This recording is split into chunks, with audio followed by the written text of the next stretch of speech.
धार जिले के घुशी विधानसभा के डेही क्षेत्र के ग्राम बड़वानिया का यह मामला है, जहां बीती रात हुई तेज बारिश के चलते वहां के शासकीय अनुसूचित जनजाति बालक आश्रम में सड़क पुलिया निर्माण के चलते अचानक छात्रावास में घुटने के ऊपर तक पानी भर गया, जिसमें वहां मौजूद करीब 42 छात्रों की जिंदगी खतरे में पड़ गई और उन्हें डूबने का डर सताने लगा। ऐसे में छात्रावास में घुसे पानी से बच्चों की चीख पुकार मच गई। तो वहीं से पूरे घटनाक्रम के दौरान इस बालक आश्रम के अधीक्षक नागर सिंह के अलावा उक्त छात्रावास में मौजूद ही नहीं थे।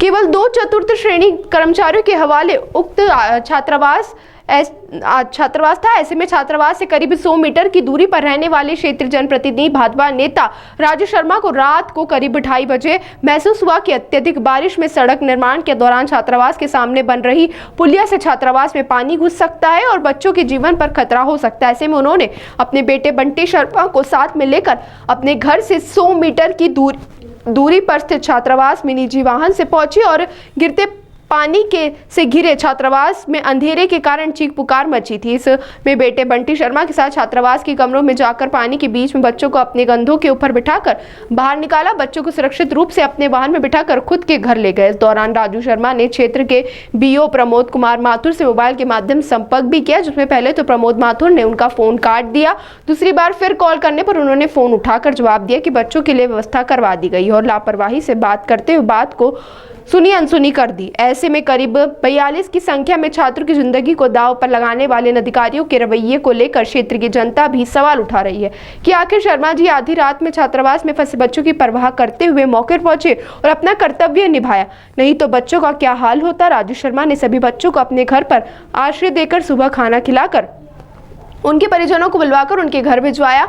उनके सराहनीय कार्य से उनकी जमकर प्रशंसा हो रही है। शासन प्रशासन और जिला मुख्यालय पर बैठे अधिकारियों पर भी सवाल उठता है कि जब सरकारी तंत्र जिले में तेज बारिश की भविष्यवाणी के बाद भी अधिकारियों से कैसे हल्के में लेकर अपने घर आराम फरमाते हैं, तो छात्रावास में सरकारी संस्थाओं में पढ़ने वाले बच्चों की सुरक्षा को लेकर उनकी चिंता कौन करेगा? क्या हॉस्टल के जिम्मेदार अधीक्षक पर क्या कार्रवाई होगी?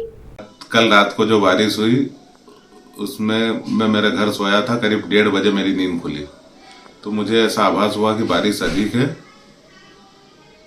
तो कहीं हॉस्टल में पानी तो नहीं घुस गया है। तो मैंने मेरे बेटे को उठाया और हम हॉस्टल तरफ गए। तो वहां जाके देखता हूँ तो बहुत तेज गति से हॉस्टल में पानी घुस रहा था। वहां पे 2 भृत्य थे, उनके साथ मिलके और 2-3 गांव वाले थे। हमने मिलके सभी बच्चों को बाहर निकाला। न वहाँ हॉस्टल अधीक्षक था न कोई शासकीय कर्मचारी अन्य था। सभी बच्चों को सुरक्षित मेरे स्कॉर्पियो मेरे घर लाया। 42 बच्चे थे। उसके बाद मैंने बीओ साहब को फोन लगाया तो बीओ साहब की तरफ से कोई भी संतोषप्रद जवाब मुझे नहीं मिला।